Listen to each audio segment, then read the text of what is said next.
En termes d'usage diplomatique, ce qui s'est passé est absolument inacceptable. Les Européens croyaient que la guerre était sortie du champ des possibles. L'exception, c'est la paix. Le conflit est hélas l'ordre naturel du monde depuis 2000 ans. Nous avions confiance dans les États-Unis. Aujourd'hui, cette confiance, nous ne pouvons plus l'avoir. Donc nous devons prendre, nous Français et nous Européens, nos responsabilités. Jean-Louis Thiriot, quelle a été votre réaction lors de la conférence de presse commune entre Trump, Zelensky et Vance vendredi soir? Le président ukrainien a-t-il été humilié selon vous? En termes d'usage diplomatique, ce qui s'est passé est absolument inacceptable. On n'humilie pas un chef d'État, on n'humilie pas un pays qui est agressé de cette manière-là. Sur le fond, personne n'est vraiment surpris. Le désengagement américain de l'Europe, il est dans les tuyaux depuis les propos d'Obama en 2018 et dans sa campagne, Donald Trump avait annoncé un peu la couleur. Mais maintenant, il faut faire face parce que nous avons découvert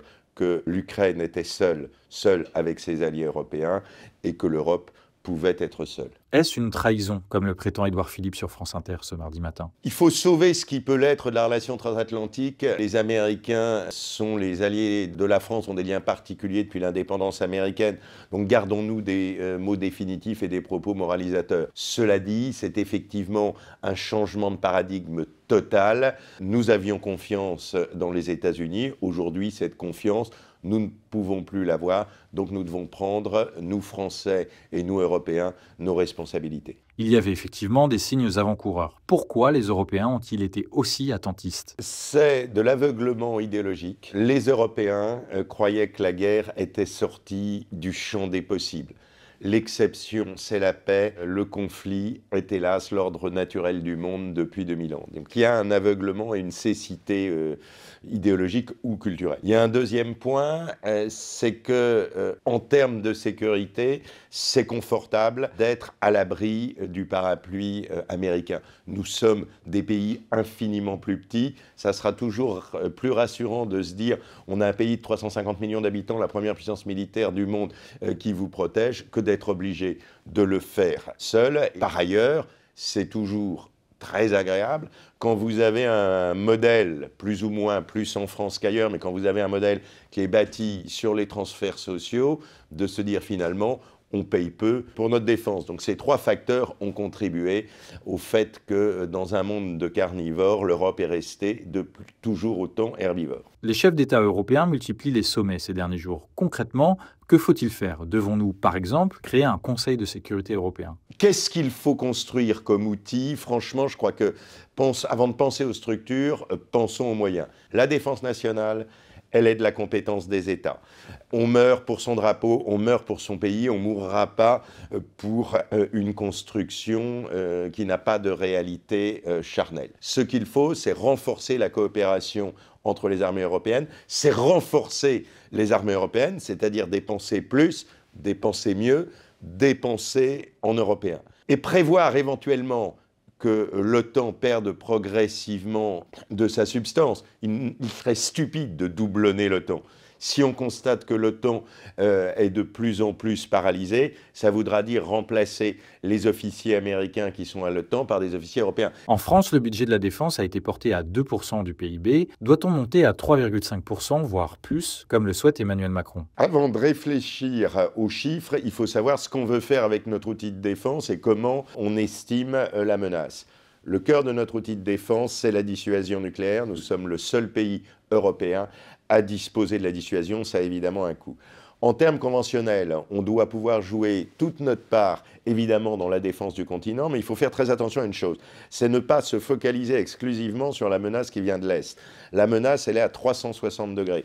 Nous sommes une puissance maritime. Nous avons des enjeux majeurs en Méditerranée. Qu'est-ce qui se passe si demain, des compétiteurs qui ne nous veulent pas du bien minent le port de Marseille ou d'autres ports? Nous avons la liberté maritime à préserver. Nous avons un risque terroriste qui n'a évidemment pas disparu.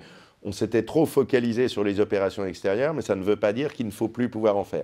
Donc on doit avoir cette vision plus large. On doit évidemment être capable d'ouvrir davantage les espaces aériens, donc plus d'avions. Les avions achetés par nos alliés, les F-35 américains, ne pourraient pas décoller. Il ne faut pas oublier que quand les Américains vendent des avions, vous avez dedans des logiciels liés à un cloud de combat qui ne peut fonctionner qu'avec l'accord du vendeur, en l'occurrence des États-Unis. Donc aujourd'hui, notre aviation française, nos Rafales souverains sont absolument vitaux. Il nous faut plus de bateaux.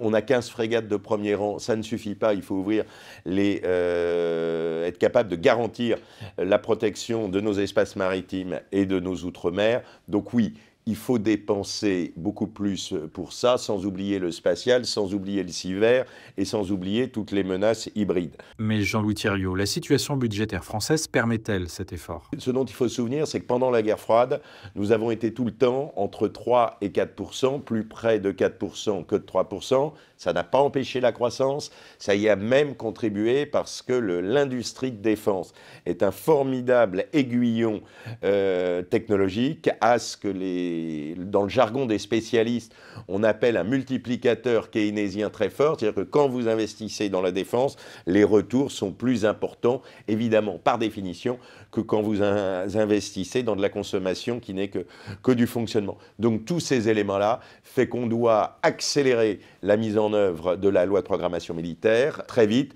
On a une LPM jusqu'à 2030 avec des objectifs à 2035.